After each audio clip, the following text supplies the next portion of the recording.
Abhivadaye. This is the continuation of the detailed explanation of Aditya Hrudayam Stotram. For recitation of this Stotram, check this video. You will also find the link below in the description of this video. Also, there is part 1 and part 2 of this series. You can check them after watching this video too. And thank you all so much for your interest in this series. All your comments and appreciations have definitely motivated me to continue. I was a bit doubtful about making this series because I thought people may not be interested in knowing the meaning in such detail. But I am very happy to have a great audience like you all who are serious seekers of knowledge. For those who have not watched the first 2 parts, very quickly I will tell you the basics. It's a reminder for those who already have watched part 1 and part 2. There are 3 levels of looking at sun. And also the meaning of the Aditya Hrudayam Stotram can be analyzed from these 3 levels. First level is looking at the sun as a mass of hot gases that is providing us with light and warmth and much more. Second level is looking at sun as God, considering him as a form of God who is taking care of us. And third level is looking at the sun as the representation of the inner light within us, the Atman, which is unchanging even if my physical body, my thoughts and emotions are changing. I will be taking up the first and last viewpoints in explaining the meaning, that is from the viewpoint of the physical sun and from the viewpoint of the internal sun, the Atman. The 12th verse goes like this. Hiranyagarbha Shishirastapano Bhaskaro Ravihi Agnigarbhoditev putra Shankha Shishiranashana. Hiranyagarbha. Hiranyagarbha is Hiranyasya Garbha, meaning the center of the universe. Sun is the center of our universe and Brahman is of course the center of the whole cosmos which is running everything. The etymology of Hiranyam is very interesting. Hiranyam is Hitam Ramaniyam cha yat tat Hiranyam, meaning that which is good, and Ramaniyam is that which is pleasing. Generally, anything which is pleasing will not be good for us. For example, gulab jamun is very pleasing for the taste buds and in its appearance also. But that is not, it's not a very good food for our body. But Hiranyam is that which is pleasing and also good at the same time. You would have come across the word Hiranyagarbha in Vishnu Sahasranama also. Lord Vishnu is also called Hiranyagarbha. Also, this word Hiranyagarbha is considered to be the most important word in the whole of Aditya Hrudayam Stotram.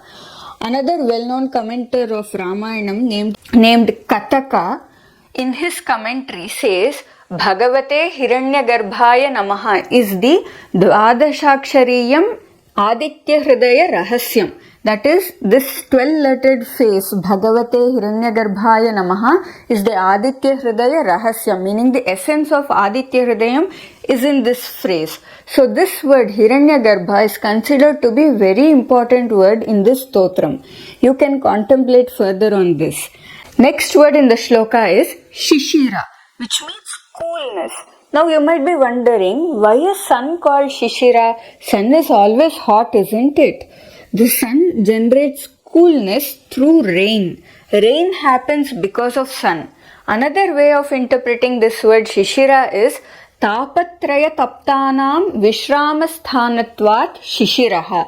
Tapatraya Taptanam means those who are baked up or heated up by the Tapatrayas. Tapa means heat and also pain, which can be physical or mental or emotional. Tapatrayas are 3 types of pains. We all face various difficulties, but all the difficulties can be classified into 3 main types. These 3 are called Tapatrayas and they are Adhibhautikam, which is suffering caused by earthly forces such as natural disasters like earthquake, flood, etc. and also by other creatures like mosquitoes or animals or even other human beings. Adi Daivikam is the suffering caused by supernatural forces such as the influence of planets And Adhyatmikam is suffering that arises from within ourselves, like mental suffering, emotional distress, or even physical ailments.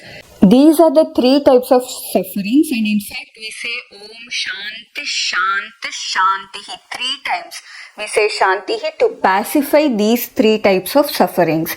Now the meaning of the word Shishira is Tapatraya Taptanam Vishramasthanattvat Shishiraha, which means the resting place, Vishramasthana, for Tapatraya Taptas, that is for people who are burnt out because of these Tapatrayas. The sun is also a place to rest when undergoing difficult times. The moment we go out in sun, especially the mild sun, we feel uplifted. Also, the Atman within us is a great resting place for people who are burnt out due to the Tapatrayas. In meditation, when we quiet our mind, we come in contact with the Atman, that one thing which is unchanging in us. And when we come in contact with it, we feel so peaceful and so rested, even if we have 100 problems in our life. So this word Shishira is very apt for the sun and also for the Atman. The next word is Tapanaha, which means Tapatiti Tapanaha. One that burns is Tapanaha. In fact, the word Tapa, which we saw earlier in Tapatraya, is from the same root Tap. And this dhatu, meaning the root word Tap, has another meaning according to Panini Maharshi's Dhatu Pata, which says Tap Aishwarye. Here Aishwarya does not mean wealth but means powerful. The Ishwaratva Bhava is called Aishwaryam. And the commentary further says Swabhavataha eva sarveshwaraha ityarthaha, meaning by his very own nature he is all powerful. Who else is all powerful by nature other than the Brahman? So again Tapanaha applies to the sun and the Atman both. Next word is Bhaskaraha. We had already seen this.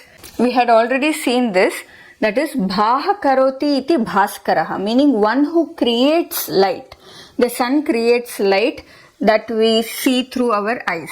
The Atman brings light, which is awareness within us, with which we can see the various Arishad Vargas, which are anger, jealousy, blind attachment, arrogance, etc., which is within us. Only when the Atman shines the awareness on these, we are able to recognize it and come out of that bondage or suffering. The next word is Ravihi, which is Ruyate, Stuyate, Sarvaihi iti Ravihi, meaning one who is praised or worshipped by everyone. Both the sun and the Brahman are praised by all. The next word is Agnigarbha. Diva Agnihi Garbhe Yasya Asau Agnigarbha, meaning one who has the Agni, the fire in his womb, is Agnigarbha. Of course, the core of the sun is fire. Also, one who has the day, Diva, in the womb. This is such a beautiful poetic expression. The sun gives birth to the day every day, which means the sun carries the day in his womb. And with regards to Brahman, if you think, Agni is one of the 5 elements, and everything on this earth is made by the various combinations of these 5 elements. Agni is one of them. And if you ask from where did this element come, of course the answer is from the Supreme Brahman. So it is the Supreme Brahman which gave birth to Agni. So Agnigarbha meaning one who carries Agni in the womb, which refers to the Brahman too. Next word in this shloka is Aditev Putraha, which means son of Aditi. Surya and all other gods are considered the children of Aditi. In fact, since Surya is the son of Aditi, he is called Aditya. Let us look at the meaning of this Aditev Putraha in the context of the Atman. The etymology of Aditi is Ditihi Nashaha Na Vidyate Yasyaha Sa Aditihi Brahma Vidya. This gives a beautiful etymology of Aditi. It says Ditihi means Nashaha, destruction. So Aditihi is one who cannot be destroyed, and that is Brahma Vidya, meaning the knowledge of the self. Further, the commentary says, Tasyaha putraha tallabhyatvat.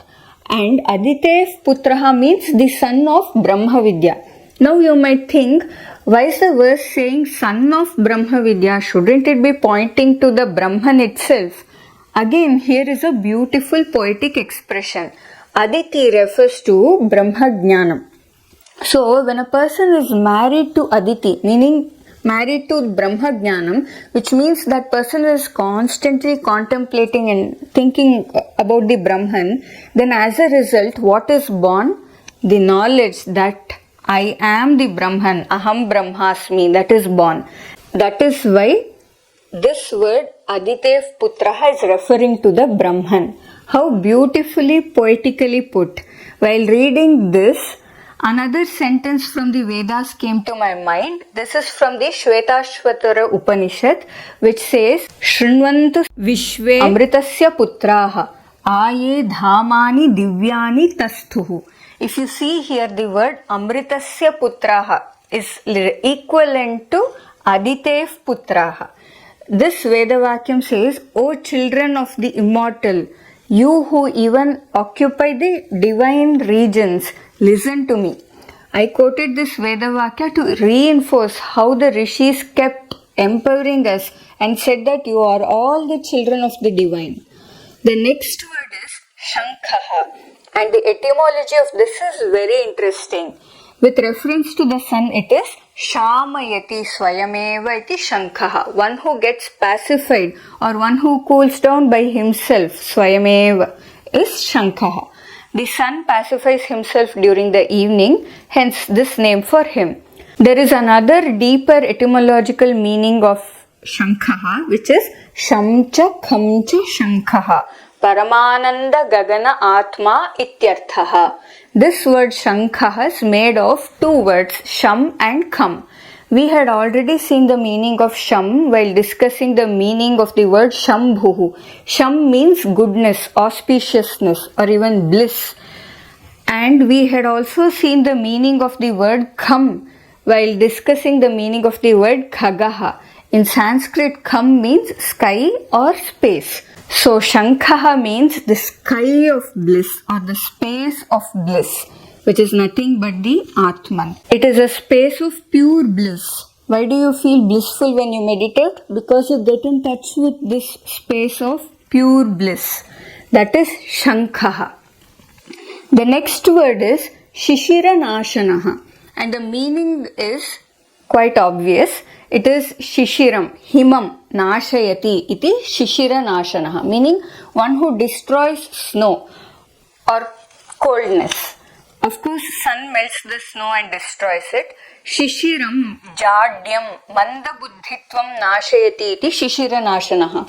The word Shishira means coldness, but coldness is equal to dullness or less activity. People living in cold regions would definitely have experience as to how dull and inactive winter time is. So Shishiranashana means one who destroys Jadyam, meaning one who destroys dullness. One who destroys Mandabuddhitvam, which is also dullness, but Mandabuddhitvam is dullness of the mind. The Atman destroys the dullness of the mind, and actually the sun also destroys the dullness of the mind. And this dullness is also equivalent to avidya or ignorance. We are ignorant because our mind is dull, because our brain is dull. And the Atman is the one who destroys this dullness by bringing in more awareness. Vyomanatha and Tamobhedi Rigyajus Samaparagaha Ghana-vrushti and Mitra Vindhyavithi Plavangamaha. Vyomanatha is Vyomnaha. Vyoman means space or sky. So Vyomnaha is the Lord of the sky. Of course, the sun is the Lord of the sky. At least when we look at the sun from the earth, he definitely looks like the Lord of the sky. And who is the Lord of the inner space?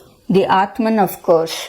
The next word is Tamobhedi. Tamaha Rahum Bhetum Sheelam Asya Asti iti Tamobhedi, meaning one who cuts through Rahu. Rahu is one of the Navagrahas, In Sanskrit, Graham does not mean a planet. I have to make a separate video to explain the meaning of Graha. Rahu is actually a point where the orbit of the moon and the sun cross each other. Rahu does not have a physical existence, and that is why it is considered as a shadow Graha. The sun's orbit, that is the path in which the sun moves in the universe, cuts through the Rahu point. Also, tamaha means darkness or ignorance. The Atman is the one who cuts through the darkness of ignorance. So again the word points at the inner and the outer sun simultaneously. Next word is Rigyajus Samaparagaha, which means Rig Yajus Samnam Param Gachati iti Rigyajus Samaparagaha. The sun is praised in all the three Vedas, Rig, Yajur and Sama.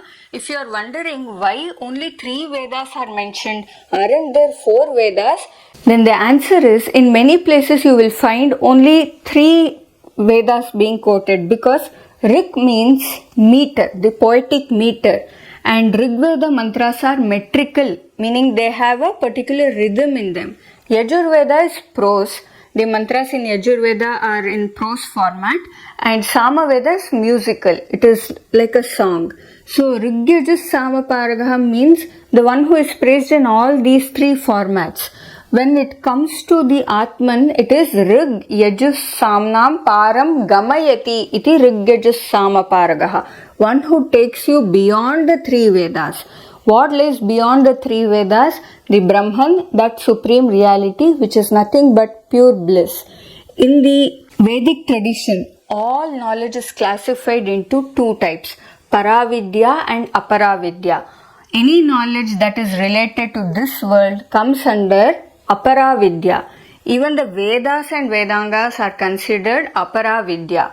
Only that which takes us to the ultimate imperishable reality is considered Paravidya.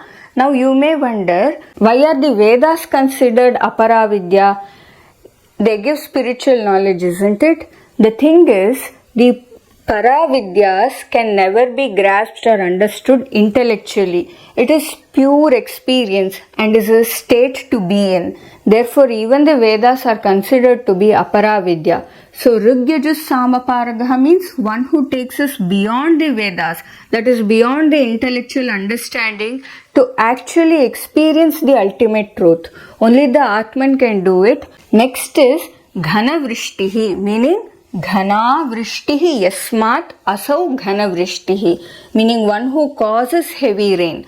Only because of the sun, the water from the earth gets evaporated and that forms clouds and comes back as rain. The Atman showers Karuna Rupa Vrishtihi, that is rain of compassion. At our very core, we are all filled with pure compassion. Next is Apam Mitraha, meaning the friend of water. Again, it is because the sun and water are closely related, as we saw with the rain phenomenon. Apam Satvikanam Mitraha, Chaitanya Danena Upakarta. Up also means Sattva Guna. So Apam Mitra means one who is a friend of Sattva Gunas. Sattva Gunas are more close to the Atman. In Patanjali Yoga Sutra, it is recommended to move from Tamas to Rajas to Sattva Guna and then go even beyond them. So in the initial stages, we can aim at developing more Sattva Gunas, which are compassion, kindness, honesty, respecting everyone, equality towards all, etc. Next word is Vindhyavithi Plavangamaha, and the commentary says Dakshinayane Vindhyavithi Sanchara Bhumihi Yasya Asau Vindhyavithi, which means during the Dakshinayana, which is called winter solstice in English, during this period, one who moves along the path of Vindhya mountain. Plavangamaha means one who goes fast. It is said that the number of days in Dakshinayana, that is during winter solstice, is slightly less when compared to Uttarayanam, which is summer solstice. Also, the length of the day is less during Dakshinayana. With respect to the Atman, it is Vindhyavat Durgamayam Vithyam Sushumna Marge Plavam Shighram Gamayati iti Vindhyavithi Plavangamaha. It means one who makes us move fast in the difficult path of Sushumna, which is difficult like the Vindhya mountain. What is this Sushumna? Basically, there are 3 nadis or energy pathways in our body. These are not physically seen, but these are paths through which energy moves. There are actually 72,000 nadis or energy pathways, but they all stem from these 3 nadis, which are Ida, Pingala and Sushumna. Ida and Pingala represent the duality aspect, and they keep us stuck in duality. Through one of these hot prana passes and through the other cool prana passes. One is masculine energy and the other is feminine energy. Like this, they keep us in duality.